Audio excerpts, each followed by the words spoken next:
wide. Impact segment tonight, crime, guns, and sanity. Today on Capitol Hill, more hearings about gun control. A lot of blather, nothing urgent. We'll have the inside story with Rosen and Cameron of what went on in just a few moments.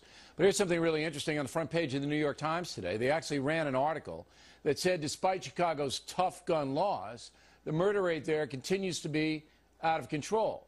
Last year, more people were killed by Chicago gunfire than among coalition forces in Afghanistan. Can you believe it?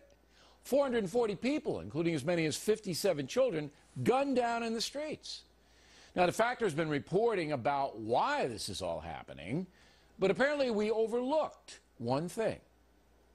Now, there are contributing factors that are not under anybody's control and may seem odd, but it is factually true. One of them is actually the weather. There is a dramatic increase in gun violence when it is warmer, and we are having this climate change effect that is driving that. So global warming, partially responsible for the murder rate in Chicago. Good to know. Joining us now from Washington, Kate Obenshain, a Republican strategist, and Kirsten Powers, a Democrat and Fox News analyst. So Powers, I thought it was a good sign. The New York Times actually going against their editorial policy and reporting on the gun madness in Chicago. And you say? Yeah, I think it's great, though. You know, the editorial page and the news page are not connected. They're completely separate things. Oh, I didn't know that.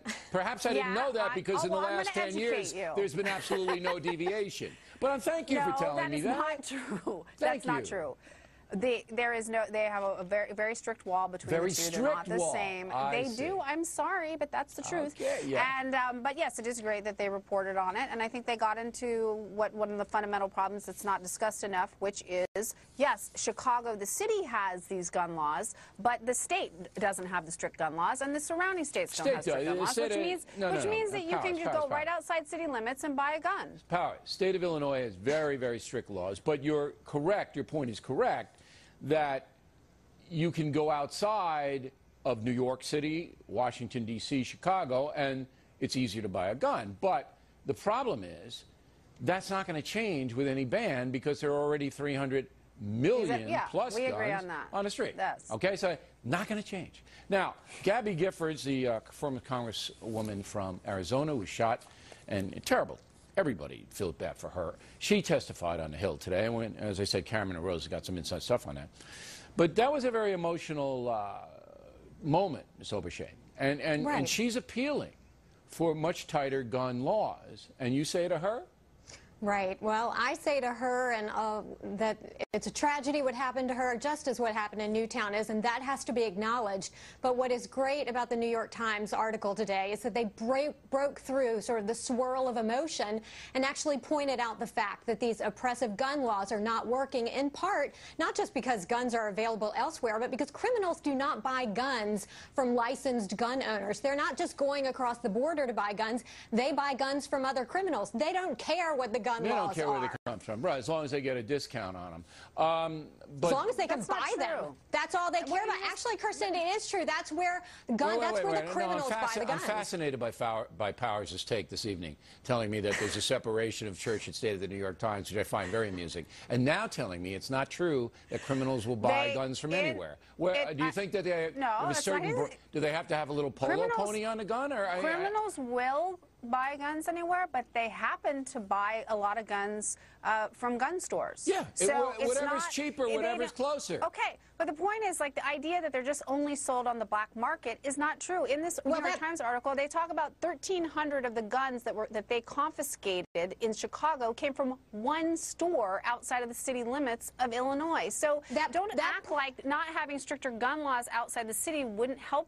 Okay. Actually, Kirsten, actually what would help would be if we enforce the gun laws that were already on the books. If they are buying their guns from licensed gun dealers, they are lying on their criminal background checks, which we have seen that Joe Biden said, hey, we don't have time to check the criminal background checks. Well, you know what? That's why that's a law. These people would not be able to buy guns from licensed dealers. Unless they committed fraud on the thing. Which brings me back to my point, which the New York Times did not address, and the pinheads on Capitol Hill won't address.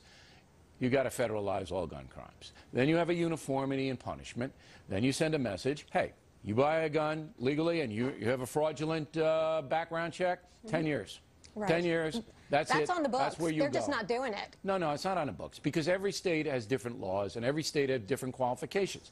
If President Obama and the Democratic Party and the NRA, which says it wants to cut down on gun crime too, if all of these people were serious about it, they'd stop the nonsensical stuff that doesn't work, and they would say, we're federalizing gun crimes. We're going to have very strict across state lines what you can and can't take. And you get out of line, you violate the gun law, you're going to get a mandatory prison sentence. And believe me, that would cut it down way. But you didn't answer my question, Kate, and I'm very disappointed. Gabby Giffords, there she is. And how are we as Americans, if she wants stricter gun laws, shouldn't we rally to her cause? We should rally to the cause of genuine reforms that are actually going to cut down on gun violence. Taking away the right of law-abiding citizens to be able to protect themselves is not going to help. In fact, as we see in Chicago, it actually hurts. What it does is makes us a nation of predators versus defenseless victims. You would say you want the same thing that she wants, but you would debate her on how to get there. Is that correct? Of course, we all want less gun violence. We just want reasonable reforms and enforce what we already have on the books. Powers, would you like to just tell me one more time how the New York Times hard news pages differ from their editorial? Just There's an editorial page, and they work in a separate area, and they write their editorials, and then there are reporters, and they do not collude with each other. Do not collude. That's a fact. They don't need to. You can't. Can you prove that they collude, Bill? No, you're absolutely right, Powers.